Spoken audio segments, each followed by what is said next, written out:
Congressman Marc Veasey and Sousa's complicated foreign affairs issue. Hey, it's Susan. Welcome to tonight's episode of War Crimes Unit, also known as the Black Operation. Greetings from the country of Mexico. It is a beautiful evening here in Mexico. I'm very glad to be here for a number of reasons. One, because I love Mexico. Two, because they have a treaty with the ICC. And three, I get to hang out with, the badass SWAT teams that they got here. And I know most of them. So I'm very happy to be here tonight. Very relaxing evening in Mexico. I recently came to Mexico from Dallas, Texas. And, I am trying like frickin' hell to get all the info that I possibly can on my missing child and his half-sister. So two kids. The two kids that I talk about in all my videos. And so in doing so, I just don't think that I can totally leave this to just one congressional staff office. Plus, based on all the black operations stings they keep causing in every city and state that I go to, including all throughout the state of Texas, it's like I can't always keep in one district. So when I was down in Dallas, I was actually in the district of Congressman Marc Veasey's district. And it's interesting because when I contacted his office via email, I gave him the address of what was going to potentially be an employer, which was the Baby Doll Strip Club. And I received an email back from him today, and it's interesting that they've got the strip club address on the letter that he sent me.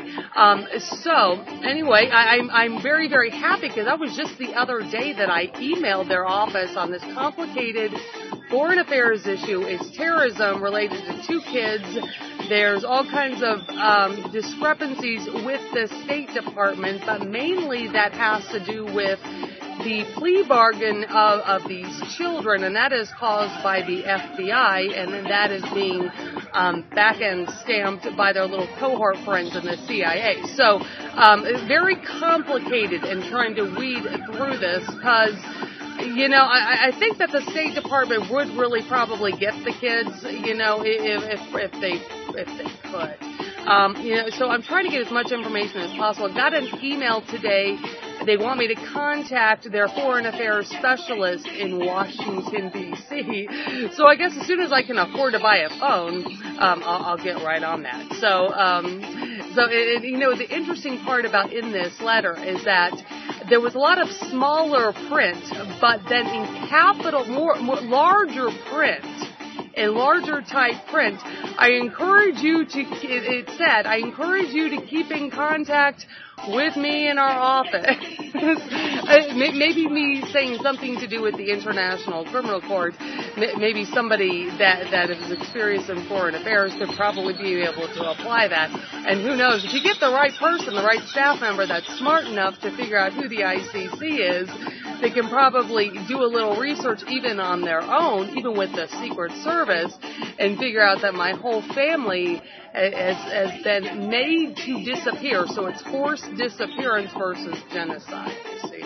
So I'm very, very happy to hear from their office. I'm going to get in contact with them as soon as I can and get as much information as I can for the ICC.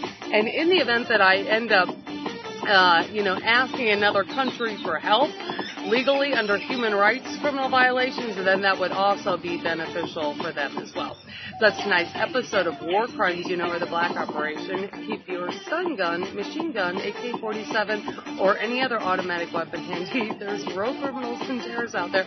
Not me and not the kids.